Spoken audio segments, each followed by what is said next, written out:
Brought to you by My 11 Circle. Win first prize SUV car every day. Download the app now. नमस्कार, मैं हूं श्वेता सिंह। आप देख रहे हैं आज तक। कब तक, आखिर कब तक यूं ही सपना टूटता रहेगा? कब तक दुनिया की नंबर 1 टीम के चाहने वालों का दिल टूटता रहेगा? कहने को इस एक साल में अलग अलग फॉर्मेट में बीसीसीआई ने 7 कप्तान बना दिए, लेकिन जिन मोर्चों पर बदलाव करना था वहां नहीं हुआ। नतीजा सामने है और 15 साल का इंतजार फिर इंतजार ही रह गया। हार के बाद हाहाकार, सवाल हर बार, लेकिन क्या जवाब कभी मिलेंगे? आज हम चर्चा इसी मुद्दे पर करने वाले हैं। बहुत से लोग कहेंगे कि खेल है, खेल में हार जीत होती रहती है, पर कब तक आखिर हार जीत होती है? अगर आप एक प्रोफेशनल स्पोर्ट खेलते हैं, अगर आप देश को रिप्रेजेंट करते हैं, अगर आप एक अंतर्राष्ट्रीय टूर्नामेंट में जाते हैं, तो इन सवालों के जवाब आपको मालूम होना बहुत ज्यादा जरूरी है। और किसी भी प्रॉब्लम को सॉल्व करने में 2 ही चरण हो सकते हैं। अव्वल ये कि आप जानते हैं कि नहीं दिक्कत क्या है, यानी मर्ज क्या है, और दूसरा, अगर मर्ज आपको मालूम है तो सही दफा का इस्तेमाल किया जाए। तो आज हम इसी मुद्दे पर चर्चा करने वाले हैं। 1983 की चैंपियन टीम के सदस्य हमारे साथ जुड़ेंगे।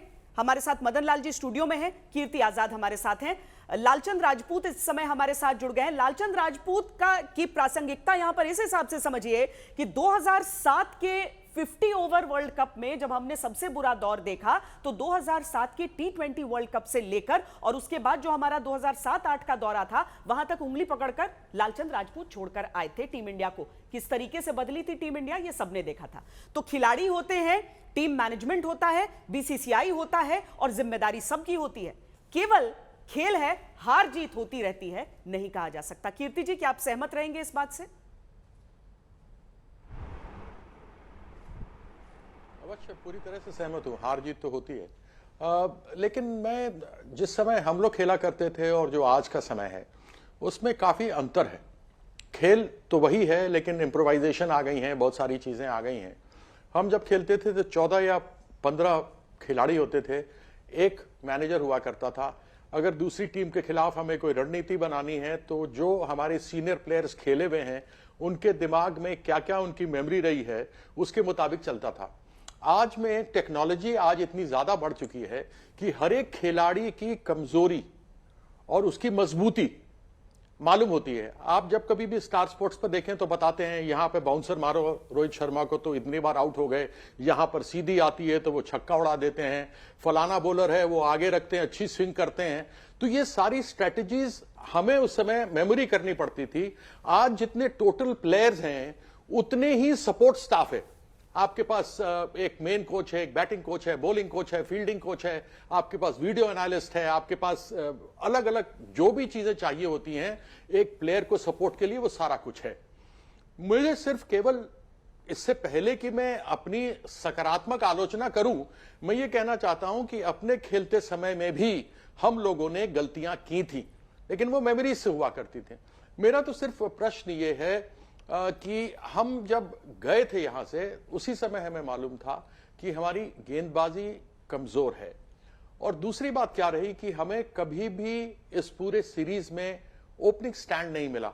विकेट गिरती थी, विराट कोहली जो स्ट्रोक प्लेयर है वो एंकर में आ जाता था, क्योंकि दूसरा ही विकेट गिरता था। सूर्य कुमार मारने वाला है, दोनों तरफ से हिटिंग नहीं हो सकती थी, इसलिए वो एंकर के रोल में आ जाता था।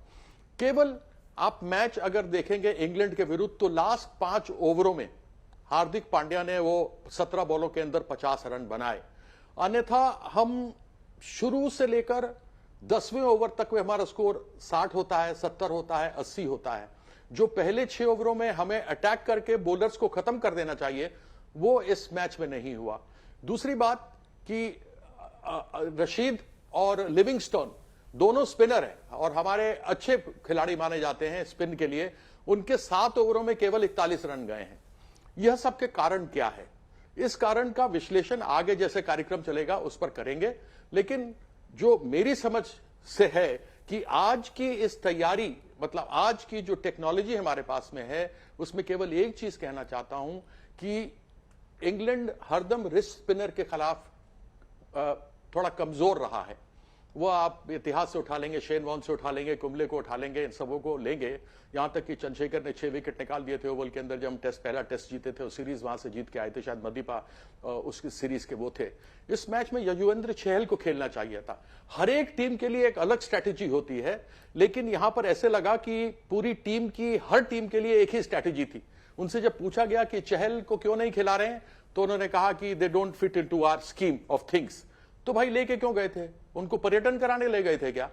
तो ये सारी चीजें हैं, जब आगे बात चलेगी तो उसके ऊपर हम चर्चा करेंगे। जी, सुनील गावस्कर भी हमारे साथ जुड़ गए हैं। सनी भाई, इंडियन टीम का सिर्फ एक मैच के परफॉर्मेंस की बात नहीं है, अगर हम पूरे टूर्नामेंट को भी ले लें, और पूरे टूर्नामेंट को लेकर भी नाराजगी नहीं है। लोग तो ये सवाल पूछ रहे हैं कि 2013 में आखिरी आईसीसी ट्रॉफी आपने जीती, जब चैंपियंस ट्रॉफी हमने जीता था, उसके बाद से क्या हो गया? क्या हम भूल गए हैं जीतना? क्या आईपीएल को जन्म देने वाला देश T20 में महारत ही नहीं हासिल कर सकता है? देखिए, अगर हम क्रिकेट के अलावा फुटबॉल की भी बात करें तो इंग्लिश प्रीमियर लीग भी सबसे दुनिया में मशहूर लीग है, और सब मतलब वहां के परदेश के प्लेयर, सिर्फ इंग्लैंड के प्लेयर नहीं, ओवरसीज प्लेयर्स भी आके वहां पे खेलते हैं। पर इंग्लैंड ने कभी वर्ल्ड कप जीता नहीं है 1966 के बाद। तो हमारे आईपीएल के साथ भी वैसा ही हो रहा है कि हम बहुत सारी मैचेस खेलते हैं। इंग्लैंड के प्रीमियर लीग में भी तो बहुत सारी मैचेस होती है। तो हमारी टीम जो होती है, देखिए आईपीएल का स्टैंडर्ड और इंटरनेशनल स्टैंडर्ड में बहुत फर्क है। फर्क है कि जो एक मतलब अगर ऑस्ट्रेलिया के अगर हम गेंदबाज ले, हेजलवुड, स्टार्क और अलग अलग फ्रेंचाइज के लिए खेलते हैं, पर जब ऑस्ट्रेलिया के साथ खेलने आते हैं तो दोनों जब खेलते हैं तो बल्लेबाजों के लिए दिक्कतें खड़ी होती है। तो आईपीएल खेलने से एक्सपीरियंस तो जरूर मिलता है, पर इससे ये नहीं कि आईपीएल खेल रहे इसलिए टूर्नामेंट जीतना जरूरी है। हमारी गलतियां ये हो रही है कि हमने जो टेम्पलेट अभी इस टाइम जो इस्तेमाल किया था, कि यहाँ पे हम सोच रहे थे कि पहले 6 ओवर में कुछ भी हो हम बल्ला घुमाएंगे, और बल्ला घुमा के हम जितने रन करने वो करेंगे, 3 विकेट गई तो भी कोई प्रॉब्लम नहीं। ऐसी बातें हमें सुनाई दी जाती थी प्रेस कॉन्फ्रेंस में। अरे तुम्हारी 3 विकेट गई 30 में, अगर 6 ओवर में, तो कोई बात नहीं, कैसी बात हो सकती है? यही तो एक प्रॉब्लम है। अगर आपने इंग्लैंड की जो इंग्लैंड की बैटिंग देखी, उन्होंने भी बहुत सारे शॉट खेले, सारे अलोंग द ग्राउंड बीच में खेले। जब कोई ऊपर से मारना था तो सोच समझ कर, मैं बल्ला घुमाया नहीं, ऐसे भाई बल्ला घुमाया नहीं। और इसीलिए तो हमारी टीम जो पहले 1-2-6 ओवर में एक आधी विकेट जाती थी, उससे फिर बाकी के लोग जो आने वाले थे नंबर 3 पर, नंबर 4 पर, उनको मतलब बिल्डिंग ब्लॉक बनना था। तो बिल्डिंग ब्लॉक बनाने में ओवरेज आ रही थी। तो यही एक प्रॉब्लम थी कि हमें कभी भी इस पूरे टूर्नामेंट में अच्छी शुरुआत नहीं मिली। ओपनर्स ने हमें शुरू में हमें कोई प्लेटफॉर्म ही नहीं दिया। ये बहुत सारी वजह है मदन जी। मतलब अगर हम पावर प्ले की बात कर लेते हैं, उसको कॉम्पेंसेट हमेशा आप डेथ ओवर्स में नहीं कर सकते हैं जाके, ये सारी चीजें। लेकिन वही चीज मैं कह रही हूं कि अब ये अनफेयर क्रिटिसिज्म या फेयर क्रिटिसिज्म की बात नहीं है, अब बात है पॉजिटिव क्रिटिसिज्म। यानी कीर्ति जी ने भी जो कहा कि सकारात्मक अगर मुझे आलोचना करनी है तो उसका सीधा मतलब होता है वो जो बदलाव किए जाएं। सकारात्मक आलोचना का ही समय है, पर उस आलोचना को सुनना पड़ेगा सबको। अब बिल्कुल सुनना पड़ेगा। देखिए, आलोचना स्पोर्ट्स में होती ही होती है, पर जैसे आपने वर्ड यूज़ किया कि ये सारे जो जितने भी खिलाड़ी हैं ये प्रोफेशनल क्रिकेटर हैं, दे आर आंसरेबल। ये जो हमने शुरुआत जैसे आपने की थी, और देखिए हमारी टीम अच्छी थी, ऐसी बात नहीं है कि हमारी टीम अच्छी नहीं थी, पर हमने गलतियां बहुत की है। एक तो कैप्टन और कोच की इतनी रिजिड अप्रोच कि नहीं हम यही करेंगे। देखिए मैं आपको एग्जांपल देता हूँ। आपने युजवेंद्र चहल को सारा साल 2 साल यहाँ पे बिल्कुल खिलाया। अब सडनली रवि शास्त्री और विराट कोहली ने अश्विन को बिल्कुल नहीं खिलाया 2020 क्रिकेट। और उसके बाद आपकी रिजिड अप्रोच, आपने कंडीशन रीड नहीं अच्छी की। आपको पता है कि ऑस्ट्रेलिया में जा रहे हैं, जो अश्विन का जो बॉल है सीधा ही जाता है। इवन अक्षर पटेल, इंडिया में बॉलिंग करना अलग बात है, ऑस्ट्रेलिया में बॉलिंग करना बिल्कुल अलग बात है। गेंद उसमें टर्न ही नहीं हुआ। और उसके बाद जो हमारी एक अप्रोच, केएल राहुल बहुत अच्छा खिलाड़ी है, मैं मानता हूं कि बहुत अच्छा खिलाड़ी है, इसमें कोई शक नहीं है, बट हमने कोई दूसरा कोई विकल्प देखा ही नहीं है दूसरी तरफ। हम अगर left right combination Rishabh Pant को ऊपर भेज के ट्राई कर लेते हो, उसने 6-7 मैचों में एक बार 50 बनाया सिर्फ। तो आपको थोड़े बहुत हार्ड डिसीजन लेने पड़ते हैं, जिसमें मैं समझता हूं कि हमारी कैप्टन और कोच जो है, इनकी थोड़ी सी जो प्रदर्शन कह लीजिए या क्या कह लीजिए इनको, वो थोड़ा सा बिल्कुल थोड़ा सा जवाबदेही तो तय होनी ही जवाबदेही तो तय होनी है, बट जवाबदेही किसको देगा कोई? हाँ। जवाबदेही मैंने कल भी आपसे कहा था कि जवाबदेही हमारे 2-3 ऐसे बड़े खिलाड़ी जैसे सुनील हुआ या कपिल हुआ या सचिन तेंदुलकर हुआ, इनको 1-3 बंदों की ऐसे करें जो आके बैठ के उनसे जवाबदेही करें और उसके बाद बताएं भी हाँ ये गलती हो सकता है कि कोई सोल्यूशन निकल आए। अगर आपने ऐसे ही चलना है और ऐसे जाके फिर अगर स्टार्ट करना है तो फिर रिजल्ट तो ऐसे ही होंगे।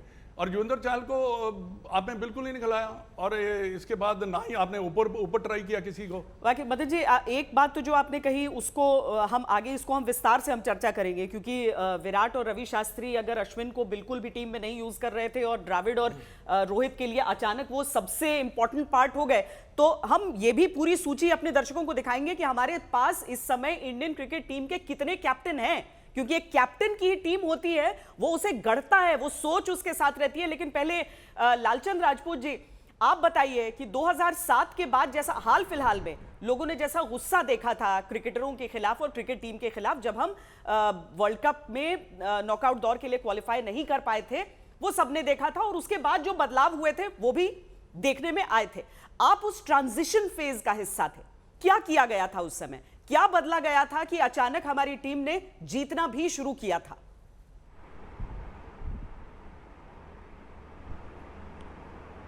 सबसे पहले तो मैं कहूंगा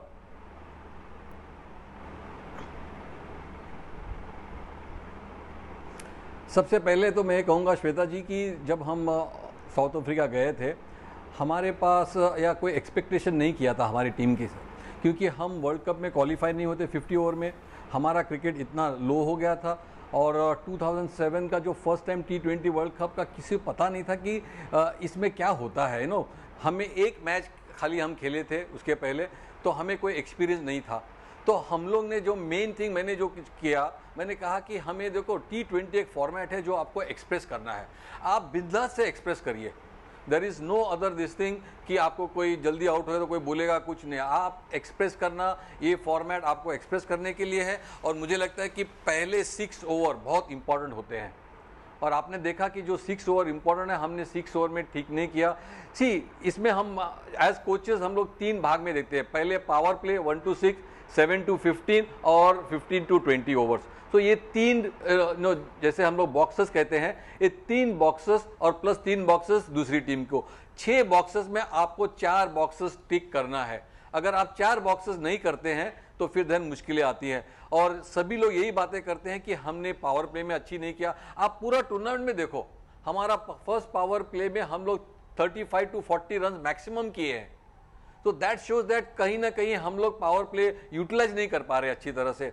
देखो सेमीफाइनल में हार्दिक पांड्या की जो बैटिंग की लास्ट 3 ओवर में, उसके वजह से हमने 168 तक पहुंचे, नहीं तो हम लोग 145 150 मैक्सिमम पहुंचते।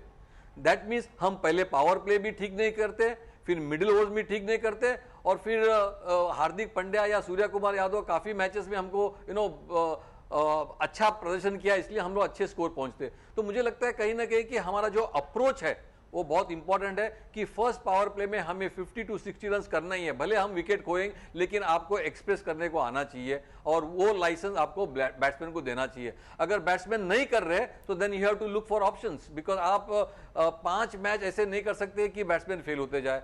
सेम थिंग विद बॉलिंग, हमने काफी लास्ट 6 महीने में हमने इतने परम्यूटेशन कॉम्बिनेशन किए, ये टीम के लिए भी अच्छा नहीं है, क्योंकि आप जब वर्ल्ड कप के लिए जाते हैं आपकी टीम 6 महीने पहले से तय होनी चाहिए कि ये मेरे ओपनर्स है, ये मेरे मिडिल ऑर्डर्स है, ये मेरे डेथ ओवर बॉलर्स है, ये मेरे फास्ट बॉलर्स है और ये स्पिनर्स है।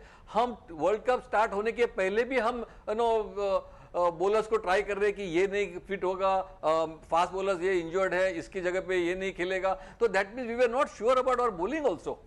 सो When a World Cup is there, I think मुझे लगता है कि आपको 6 महीने पहले से आपका टीम का पूरा कॉम्बिनेशन रेडी होना चाहिए और उसके बाद बैकअप भी रेडी होना चाहिए कि सपोज ये फेल हो गए तो ये तो मुझे लगता है कहीं ना कहीं हम लोग इसमें थोड़े से फेल हो गए, क्योंकि हमने बरोबर से तैयारी नहीं की वर्ल्ड कप के जाने के लिए। और सेकेंडली हम ऑस्ट्रेलिया में खेल रहे थे, ऑस्ट्रेलियन पिचेस, ऑस्ट्रेलियन जहां वहां पे स्पिनर्स कौन से चलते हैं, कौन से स्पिनर्स इफेक्टिव होते हैं, आई थिंक ये सब बातें हमें ध्यान में रखना चाहिए था। नहीं वाकई, और इन सारी चीज़ों के लिए तो देखिए प्रिपरेशन के लिए इंडियन टीम वहां पर पहले पहुंची थी, ये बात भी सही है। खिलाड़ियों को केवल क्रिटिसाइज नहीं किया जा सकता है, क्योंकि उस सोच को भी उसके पीछे की जो है उसे क्रिटिसाइज करना होगा, क्योंकि जो कीर्ति आजाद भी कह रहे थे कि उसके पीछे जो आपका पूरा अमली जामा है, जो आपका एक साइकोलॉजिस्ट रहता है, आपका फिजियोथेरेपिस्ट रहता है, आपके न्यूट्रिशनिस्ट रहते हैं, ये सब टीम के साथ हमेशा ट्रैवल करते हैं। एक आलोचना इस बात को लेकर शुरू हुई कि क्या भारतीय टीम ओवर एज है, लेकिन यह आंकड़ा भी हमने निकाला है कि भारतीय टीम की औसत उम्र 30.6 साल है, पर इंग्लैंड 30.7 साल, यानी 30 साल 7 महीने। पाकिस्तान की टीम सबसे कम उम्र की दिखती है 26.6, लेकिन मुझे लगता है चर्चा में इसलिए नहीं आ सकता क्योंकि उनका तो अपना सेमीफाइनल तक पहुंचना भी तय नहीं था, और वो किस हालात में चल रही है वो क्रिकेट, वो एक अलग चीज है। न्यूजीलैंड की भी 29.6 है, इसलिए इस आर्ग्यूमेंट की तो बात नहीं होती है कीर्ति आजाद जी। लेकिन ये जो पीछे की जो पूरी सोच है, जो हमारे डिसीजन मेकर्स हैं सो टू से, क्योंकि कैप्टन हमारे बदलते जा रहे हैं, हमारे कैप्टन, ये भी एक इंटरेस्टिंग आंकड़ा हम बताते हैं। विराट कोहली टेस्ट में कप्तान, केएल राहुल ओडीआईज में इंडिया वर्सेस साउथ अफ्रीका हुआ था तो रोहित शर्मा तो अभी कप्तान है, Rishabh Pant India versus south Africa जब T20s हुए थे, जसप्रीत बुमराह जब भारत और इंग्लैंड का टेस्ट मुकाबला चल रहा था, हार्दिक पांड्या जब इंडिया और आयरलैंड का T20s हुआ था, शिखर धवन जब भारत और वेस्ट इंडीज के ODIs हुए थे, और अब हार्दिक पांड्या वापस जब खेलने जाना है न्यूजीलैंड। कीर्ति आजाद जी, कैसे बनेगी टीम ऐसे? नहीं, मैं इस चीज से कतई वो नहीं करता कि अलग अलग फॉर्मेट के अलग कप्तान नहीं हो सकते, लेकिन इतने सारे हो जाएंगे तो फिर खिचड़ी बन जाएगी, समझ नहीं आएगा कप्तान कौन है। 7 कप्तान टीम के अंदर अलग अलग हैं जो टीम के अंदर खेल रहे हैं, तो यह उचित नहीं है। दूसरी बात आपने उम्र की, मुझे लगता है कि यदि विराट कोहली से ये जितने लोग खेल रहे हैं सबकी फिजिकल फिटनेस करा दे तो शायद सबसे फिट आदमी वही निकलेगा। आज भी देख लीजिए 2-2 रन ऐसे तेज भागता है जिसका कि कोई वो नहीं है। मेरा केवल इतना कहना है कि जब आपके पास इतनी टेक्नोलॉजी विकसित हो गई है, आप इतना क्रिकेट खेलते हैं, आईपीएल हमारे देश में होती है, अभी न्यूजीलैंड जाएंगे फिर आईपीएल होगा, आजकल तो यह है कि साल में 2 बार आईपीएल होना है। तो ऐसी परिस्थिति के अंदर जब सारी टीमें, हमारी जो 10 आईपीएल की टीम्स हैं उसमें विदेशी कोच हैं, उसके अंदर 4 तरह के कोच है, बैटिंग बॉलिंग फील्डिंग कोच है और एक टीम का कोच है, वीडियो एनालिस्ट है, सबको ये, और मोस्टली हमारे देश के लोग खिलाड़ी खेल रहे हैं, विदेशी आ रहे हैं। तो आप क्यों नहीं समझ पा रहे कि सामने वाली टीम की किस प्रकार की क्या कमजोरियां हैं, वह हमारी पकड़ ले रहे हैं, लेकिन हम नहीं पकड़ पा रहे। अब आपको एक छोटी सी मैं मिसाल देता हूं, कल के मैच की मिसाल देता हूं। सबको मालूम है कि हेल्स और बटलर दोनों सीधा अच्छा मारते हैं बॉलर के सिर के ऊपर से।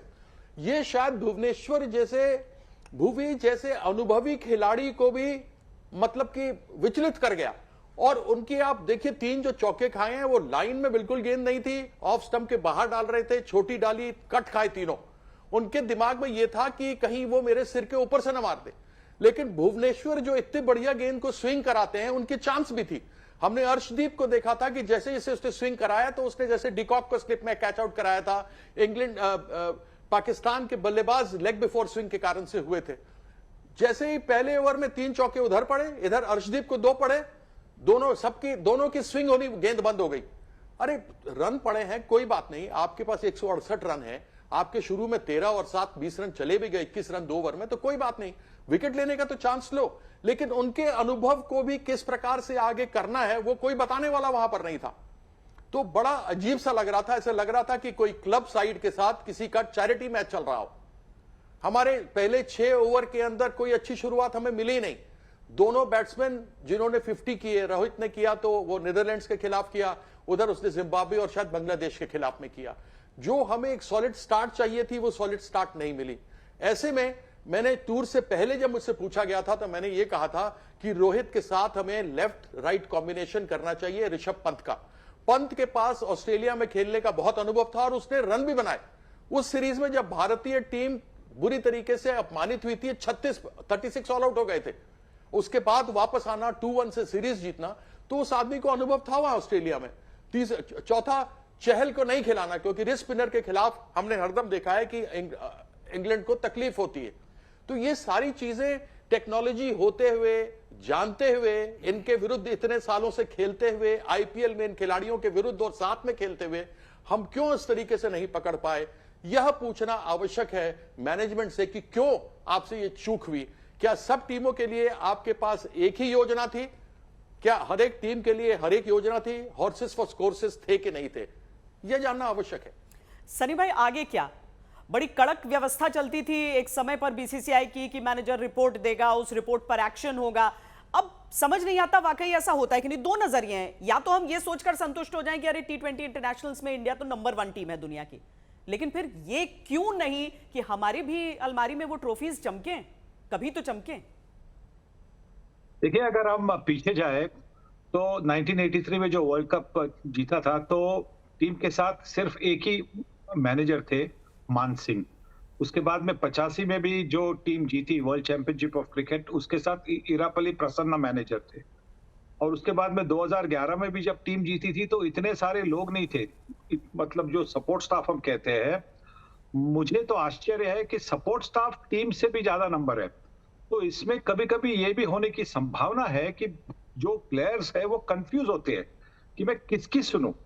यहां से एक कोई कहता होगा, वहां से एक कोई कहता होगा। और मुझे दूसरी एक बात समझ में नहीं आती कि जब आपके पास राहुल द्रविड़ जैसे दुनिया के महान बल्लेबाज है, तो आपको और एक बैटिंग कोच की क्या जरूरत है? क्योंकि अगर राहुल द्रविड़ एक कुछ कह रहे हैं, विक्रम राठौर कुछ एक कह रहे हैं, तो फिर बल्लेबाज तो कंफ्यूज होगा। तो ये जो चल रहा है, मुझे लगता है कि थोड़ी सी मतलब वहां पे भी एक आपको देखना होगा कि क्या हमें इतने लोगों की सही माने जरूरत है क्या? अगर जरूरत नहीं है तो मत उनको टीम के साथ भेजिएगा। सिर्फ वो जो जिनकी जरूरत है, मतलब एकदम अर्जेंट, उन्हीं को लेके जाइएगा। हाँ, मुझे पता है कि अब बीसीसीआई के पास बहुत सारे पैसे हैं, वो 50-100 की भी स्क्वाड भेज सकते हैं, बिल्कुल। पर 50-100 की जो स्क्वाड होगी वो क्या टीम को मदद कर रही है? क्या उसमें टीम का कुछ फायदा हो रहा है? आप एक मेंटल कंडीशनिंग कोच ले गए, मेंटल कंडीशनिंग कोच, और मतलब आप कितने कोच ले जाएंगे? डायटिशियन, मानता हूं डायटिशियन होना जरूरी है, क्योंकि आज आपको फिटनेस रखना है, फिजियोथेरेपिस्ट की जरूरत है, फिजिकल ट्रेनर की जरूरत है, मैं ये सब मानता हूं। पर ये भी देखना होगा कि अगर आप किसी को भेज रहे हैं तो उसका टीम को फायदा होना जरूरी है। अगर उसका टीम को कुछ फायदा नहीं हो रहा है तो कोई नहीं। और ये मैचअप वगैरह जो हम देखते हैं, वो स्टैट्स वाले सब ले आते हैं, मैचअप इनको बॉलिंग करे, उनको बॉलिंग करे। अर्शदीप, आप जानते हैं अर्शदीप सिंह इतनी अच्छी स्विंग करते हैं। हाँ, उनकी पहले ओवर में रन गए थोड़े से, पर एक किसी को भी रन जा सकते हैं। मैचअप में आप अक्षर पटेल को ले आए। अक्षर पटेल, क्योंकि अक्षर पटेल ने जॉस बटलर को तकलीफ दी है, ऐसा कुछ मैचअप था। तो फिर क्या हुआ? मार पड़ी ना, क्योंकि सिर्फ 2 ही फील्डर अगर बाहर होते हैं स्पिनर के लिए तो उसको बॉलिंग करना मुश्किल बनता है। तो ये सारी जो चीजें हुई है, तो इसको हमें देखना है। प्लेयर पर उंगली उठानी नहीं है, उठाने की नहीं है। मैं समझता हूँ जो, हाँ देखिए, जिस तरह से हमें वो करना था। अभी हम सिलेक्शन की भी बात करें, आप सिर्फ 2 ओपनर लेके गए ऑस्ट्रेलिया में, जहां पे आप जानते हैं कि पिच में उछाल होता है। सिर्फ राहुल और रोहित शर्मा, और कोई ओपनर नहीं। मगर मतलब कोई अगर फेल होता तो कौन जगह लेता उनकी? हाँ, आप ये सोच सकते थे कि हम ऋषभ पंत को ऊपर भेजेंगे या दीपक हुडा को, पर वैसे नहीं चलता। 3 स्पिनर ले गए, जहां पे 2 फिंगर स्पिनर, क्योंकि फिंगर स्पिनर बहुत कम सक्सेसफुल होते हैं ऑस्ट्रेलिया में, रिस्ट स्पिनर सक्सेसफुल होते हैं। आपने वो भी नहीं किया, वो आप 3 स्पिनर लेके गए। तो ये सारी जो चीज है उसको हमें देखना होगा कि हमने ये जो किया सही किया या नहीं किया।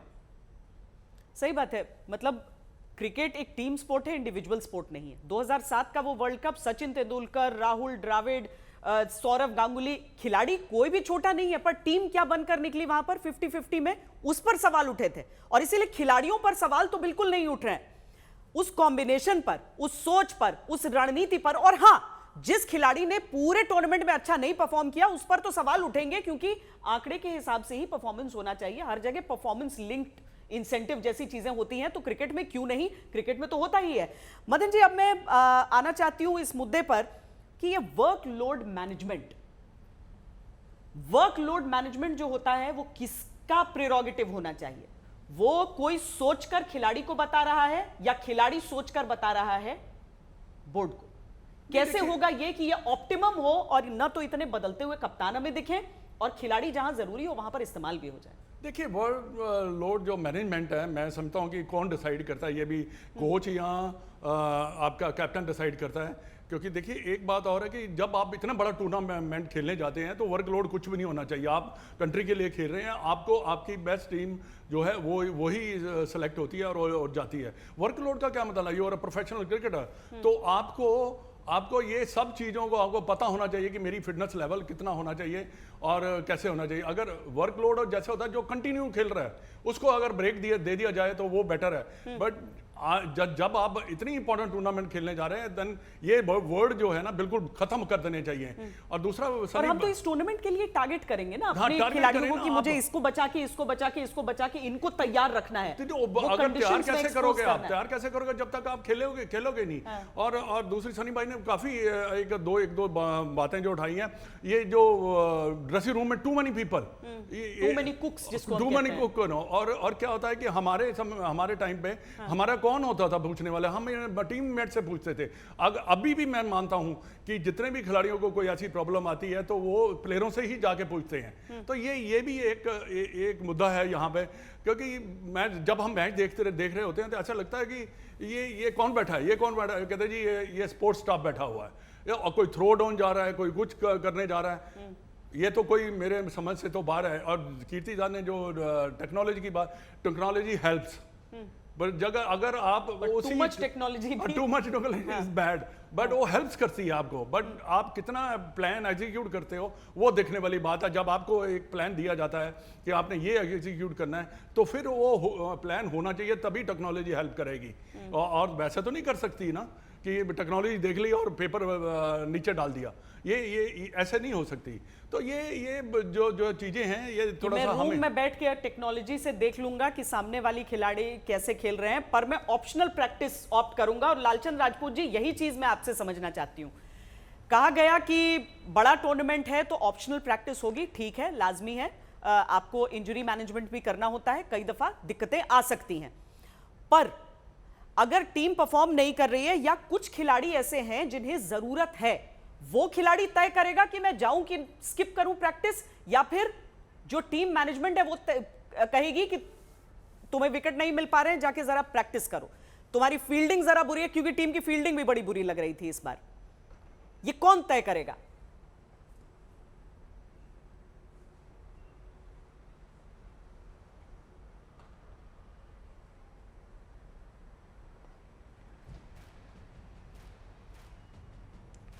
आवाज गया। लालचंद जी, सुन पा रहे हैं आप हमको?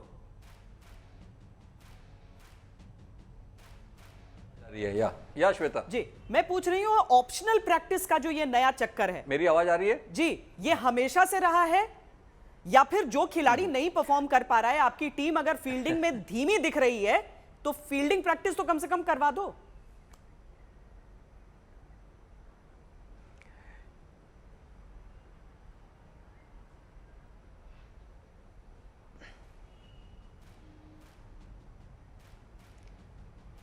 श्वेता जी, यस, ये ऑप्शनल प्रैक्टिस जब से निकला, जबकि कोई प्लेयर तीनों फॉर्मेट खेलता है, तो वर्कलोड मैनेजमेंट पहले भी बात किया गया, क्योंकि आजकल इतना क्रिकेट हो गया है और स्पेशली फास्ट बॉलर्स के ऊपर काफ़ी लोड होता है, तो मैनेज करना उनको बहुत ज़रूरी होती है।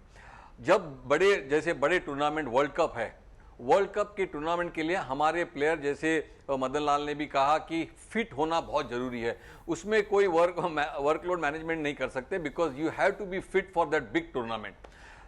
आई बात आपकी ऑप्शनल प्रैक्टिस की। देखो, जब कोई प्लेयर फॉर्म में होता है, he wants to take rest, so definitely captain और फिजियो कहता है कि नहीं, इस प्लेयर को थोड़ा रेस्ट देना है, तो then they give the rest. Specially for fast bowlers, जबकि ज़्यादा बॉलिंग हो जाता है, वर्कलोड होता है तो उसको लेकिन T20 में 4 ओवर डालने हैं मुझे लगता है ना, तो इसमें ज़्यादा करके आपका एक्सर्शन नहीं होता है बॉलर्स के लिए। लेकिन ये T20 फॉर्मेट ऐसा है कि आप ग्राउंड पे इतना एग्जर्ट करते हैं जितना 50 ओवर में भी नहीं कर पाते, तो इसीलिए आपको मैनेज करना बहुत जरूरी होता है। और यहाँ पे देखा आपने कि वर्ल्ड कप में ट्रैवलिंग भी होती है, आप मैच खेलो, ट्रैवलिंग करो, फिर नेक्स्ट डे मैच, तो इसीलिए आपको प्लेयर को फ्रेश रखना बहुत जरूरी है। और इसीलिए प्रैक्टिस ऑप्शनल देते हैं कि जो परफॉर्म किया है they can take rest, but जिसने नहीं किया है उसको आना है, और उसको कंपलसरी करते हैं। जो खेला नहीं है उसको करते हैं, जिसने फील्डिंग अच्छी नहीं की है उसको भी आके थोड़ा फील्डिंग करके जा सकते हैं। तो ऐसे नहीं है कि ऑप्शनल प्रैक्टिस में कोई नहीं आता है। जो प्लेयर लोग को थोड़ा स्किल वर्क पे करना है, जिसको सपोज आज बॉलिंग मेरा ठीक नहीं गिरा, तो he can come and do some target bowling और स्पॉट बॉलिंग, और फिर ही कैन टेक रेस्ट। तो ऐसे नहीं है कि प्रैक्टिस में बिल्कुल नहीं आना है। ऑप्शनल प्रैक्टिस मतलब जो प्लेयर को अगर आपको कुछ स्किल लेवल पे वर्क करना है, ही कैन कम एंड वर्क। नहीं, लेकिन दिखा यही इस बार कीर्ति जी कि जो खिलाड़ी थे, आप कम से कम जाते हैं, आप उस विकेट को, आप उस स्टेडियम का एहसास लेते हैं, आप थोड़ा फील लेते हैं कि ठीक है मैच डे पर विकेट अलग होगी, लेकिन आप पहले से आप कुछ थ्रो डाउन्स होंगे, आपके हाथ में गेंद लगेगी, आपको एक एहसास तो होगा उसका। अब मैं ये समझना चाहती हूं आपसे कि इस समय अब आगे क्या करना चाहिए? क्या केवल ये चर्चा और ये सब कुछ खत्म और फिर सब भूल जाएं, फिर अगले टूर्नामेंट की शुरुआत हो जाए? क्या किसी बदलाव की गुंजाइश है? देखिए, फिर टूर्नामेंट चालू हो जाएंगे। अभी न्यूजीलैंड जा रहे हैं, फिर वापस आएंगे, फिर कोई सीरीज होगी, फिर आईपीएल आ जाएगा, तो सब भूल जाएंगे कि क्या हुआ क्या नहीं हुआ। अभी वर्कलोड की बात हो रही थी। जो आईपीएल का वर्कलोड ले सकता है वो कोई भी वर्कलोड ले सकता है। 10 टीमें खेलती हैं, 2 बार मैच खेलना होता है, 19-18 मैच आपको खेलने होते हैं। जैसे वर्ल्ड कप में अभी लालचंद बता रहे थे कि आपको ट्रैवल करना पड़ता है, वैसे ही आपने आज मैच खेला, अगले दिन सुबह ट्रैवल किया, गए, आपने खेला, आईपीएल का मैच खेला, फिर उसके बाद आप अगले दिन चले गए। तो हमने देखा है कि बहुत सारी विदेशी टीमों से, जैसे ऑस्ट्रेलिया है, इंग्लैंड है, ऐसी टीमों के प्लेयर इंडिया में आईपीएल खेलने नहीं आए क्योंकि वर्ल्ड कप का कोई ना कोई, चाहे T20 या वनडे इंटरनेशनल मैचेस थे, इसको लेकर वो नहीं खेलने आए क्योंकि अपने प्लेयर को वो प्रिजर्व करना चाहते थे। वो हमारे यहां नहीं हो पा रहा है। हमारे यहां जो हमारे फ्रेंचाइजीज हैं वो बड़े डिमांडिंग हैं, और हमारे जैसे जसप्रीत बुमराह है, वो हर एक मैच खेलता है। मेरे ख्याल से मैंने उसको कोई आईपीएल का मैच ऐसा नहीं देखा जो उसने कोई रेस्ट भी लिया हो। गलती से अगर ले लिया हो तो ले लिया हो, नहीं तो मैंने कभी नहीं देखा। हमारे फास्ट बॉलर चाहे शमी हो या भुवी हो, किसी ने कोई रेस्ट नहीं लिया है। 18 मैचेस खेलते हैं और वो हर एक दूसरे तीसरे दिन मैचेस चलते रहते हैं। तो ऐसी परिस्थिति में अभी ये आवश्यक है कि सबको अच्छे से पूरे तरीके से देखना चाहिए। अभी सनी भाई ने बिल्कुल सही बात बोली कि इतने ज्यादा लोग टीम के अंदर रहते हैं कि समझ नहीं पाते कि मैं विक्रम राठौर से बात करूं या मैं राहुल से बात करूं। दोनों के अलग विचार, खेलने का तरीका अलग। ऐसी परिस्थिति में उसको थोड़ा कम करना चाहिए, वो प्रेशर जाना चाहिए। साथ में जो ये ऑप्शनल की बात है, उससे कुछ लोग मंजूर भी कर सकते हैं कि हाँ ठीक है, कुछ लोग कह सकते हैं कि नहीं ये ठीक नहीं है। मेरा ये कहना है ऑप्शनल भी करें, लेकिन ग्राउंड पे जरूर जाना चाहिए। कम से कम टीम एक साथ रहती है तो उसमें आपकी बातचीत, वार्तालाप भी चलती है। कोई किसी गलती दिखी तो आपस में आप एक दूसरे के साथ शेयर भी कर सकते हो। तो ये सारी चीजें मैं समझता हूं कि इस पर विचार करने की बहुत आवश्यकता है। एक टेक्नोलॉजी की उन्होंने बात की थी, मैंने ये नहीं कहा था कि टेक्नोलॉजी पे ही निर्भर रहो। जितना दिमाग काम करता है उतना टेक्नोलॉजी काम नहीं करता, लेकिन आपको दूसरी टीम की क्या कमजोरियां हैं या उसकी क्या मजबूती है, यह उस टेक्नोलॉजी से हम पता कर सकते हैं। वो तो हमें वैसे ही, हम स्टार स्पोर्ट्स में देखते रहते हैं तो हमको पता रहता है कि कौन सा कहां कमजोर है, कौन कहां पे मजबूत है। तो ये सारी चीजें टेक्नोलॉजी हमारे मदद के लिए, लेकिन करना तो हमको है अल्टीमेटली। तो इन सभी चीजों के ऊपर विशेष रूप से विश्लेषण करना पड़ेगा। अब ये मैचेस फिर आ जाएंगे, हम सब कुछ भूल जाएंगे। सनी भाई, कुछ चेंजेस की आवश्यकता है, और क्या ये चेंजेस जो हैं वो ड्रास्टिक होने हैं या फिर छोटी छोटी चीजों को फिक्स करने की जरूरत है? देखिए, चेंजेस तो होएगी। जब आप वर्ल्ड कप में आप जीत नहीं सकते तो चेंजेस तो जरूर होगी। और हमने वो देखा ही है कि जो न्यूजीलैंड के लिए टीम जा रही है T20 के लिए, वहां पे चेंजेस हुए हैं। हमें ये भी बताया गया है कि कुछ ये वर्कलोड की जो बातें चलती है, अभी कीर्ति ने बिल्कुल कहा, मदन ने बिल्कुल सही कहा कि वर्कलोड होता है तो सिर्फ भारत के लिए खेलने के लिए वर्कलोड कहाँ पे होता है। आप आईपीएल खेलते, पूरा सीजन आईपीएल खेलते हैं, वहां पे भी आप ट्रैवलिंग करते हैं, और हर 2 दिन के सिर्फ पिछला आईपीएल 4 सेंटर्स में हुआ था, मुंबई में हुआ था, बाकी सब जगह आप इधर ना उधर दौड़ते रहते, तो वहां पे आपको थकान नहीं होती, वहां पे आपका वर्कलोड नहीं होता। सिर्फ जब भारत के लिए खेलना होता है, और वो भी जब आप कहीं ऐसे नॉन ग्लैमरस कंट्रीज में जाते हैं, तो फिर आपका वर्कलोड बनता है। तो ये बात गलत है। ये मुझे लगता है कि ये वर्कलोड और फिटनेस, ये दोनों साथ में नहीं आप कह सकते कि हमारी टीम सबसे बेहतरीन फिट है। हम ऐसी फिट कहीं हमने टीम देखी नहीं। अगर आप फिट है तो वर्कलोड का सवाल कहाँ होता है? तो मुझे लगता है कि ये जो थोड़े से मतलब हम मराठी में कहते हैं ना कि थोड़ा ज्यादा लाड़ कर रहे हैं, वो जरा लाड़ थोड़ा कम करे। मैं वही कहूंगा, अगर लाड़ थोड़ा कम करे और प्लेयरों को बताए कि देखिए हम आपको टीम में ले रहे हैं, हम आपको काफी रिटेनर फी भी दे रहे हैं, और अगर वो रिटेनर फी आपको, अगर रिटेनर फी क्या मुझे खेलना नहीं है ऐसा मतलब वर्कलोड की वजह से हम खेल नहीं रहे, तो फिर रिटेनर फी भी निकालिए। ये भी होना चाहिए जहां पे तो आप द मोमेंट आप ये करेंगे कि रिटेनर फी, अगर हाँ आप ये मैच मत के लिए आपकी रिटेनर फी निकल जाएगी। आप देखिए बहुत सारे लोग ये वर्कलोड भूल कर सब खेलने आएंगे। आईपीएल शुरू होने के पहले वो एक इंटरनेशनल क्रिकेट की कुछ प्लेयरों की एक बॉडी है, संगठन है, हाँ। फीका, उन्होंने यही कहा था वर्कलोड। जब आईपीएल आया और उसके बाद में ये सारे प्लेयर जो वर्कलोड की बात कर रहे थे, सब आईपीएल खेलने के लिए वर्कलोड भूल गए। तो यही तो मैं कह रहा हूं कि चेंजेस तो होंगे और होने भी चाहिए। अब वो कौन होंगे वो कमेटी करेगी। हाँ। पर मुझे लगता है कि एक तरह से आपको प्लेयर को एक संदेशा भेजना है कि आप दोनों नहीं कर सकते। आपको रिटेनर भी नहीं, पूरा रिटेनर भी नहीं मिल सकता, और आप उसके साथ आप मतलब सनी भाई, ये अच्छा हो सकता है और इसे ट्राई करके जरूर देखा जा सकता है। मदन जी, वही छोटे में मैं समझना चाहती हूँ आपसे, आपने कहा एक कमेटी बना दी जाए, पर अगर बदलाव आप कर पाते, आप क्या चेंजेस इस समय करते? देखिए चेंजेस, देखिए देखना पड़ता है। ये पहले तो 2020 जो क्रिकेट है यंग मैन गेम्स है, इसमें थोड़ा से आपको आप एवरेज एज घटाते टीम, हाँ थोड़ी सी और यंगस्टर्स लेके आने चाहिए। हाँ। दूसरा ये है कि देखिए अगर इंडिया ने अच्छा करना है 2020 क्रिकेट में और टेस्ट क्रिकेट में और वनडे क्रिकेट में, I think they have to make sure that they have a 10 fast bowler which we have, because बड़ा जरूरी है। अगर विराट कोहली का जब कैप्टनसी देखिए, उसने आइडेंटिफाई किया कि ये मेरे फास्ट बॉलर होंगे, उसके बाद हमने जीतना शुरू किया, क्योंकि ये आइडेंटिफिकेशन करना मतलब बड़ा पूल बनाया जाए। और उसमें क्या होगा कि क्योंकि शुरू में विकेट मिलना बड़ा जरूरी है आपको, और अब आपके पास पेस बॉलर हैं, ऐसा नहीं है कि नहीं है। सही बात। दूसरा मैं ये क्या कहना चाहूंगा, आप जो हमारे बल्लेबाज है उनको जो फेयर है हिटिंग द बॉल, वो बिल्कुल 2020 में हटा देना चाहिए, क्योंकि उनको थोड़ा सा क्या जो कोच है या मैनेजमेंट क्या उनको कॉन्फिडेंस दे सकती है, क्योंकि अगर आपके पास फेयर है हिटिंग द बॉल तो फिर बड़ा मुश्किल है आप देखिए इंग्लैंड का जो स्ट्राइक रेट देखिए, 49 बॉल में उन्होंने 89 रन बनाए, उसने 40 एलेक्स हेले 40 रन में कितने बनाए हैं, मेरे ख्याल 80 ऑड रन। तो ये फियर ऑफ जो हिटिंग द बॉल है ना, ये भी थोड़ा सा मैं समझता हूँ कि हमारे में insecurity some, I don't know why. Lalchand Rajput ji, क्या आपके हिसाब से चेंजेस चाहिए इस समय? देखिए जब वर्ल्ड कप हारते हैं तो चेंजेस का जरूर होना चाहिए, लेकिन क्या चेंजेस होंगे ये तो बहुत मुश्किल है। अभी तो न्यूजीलैंड के लिए तो टीम अनाउंस पहले ही कर दी, वर्ल्ड कप के पहले, हारने के पहले ही।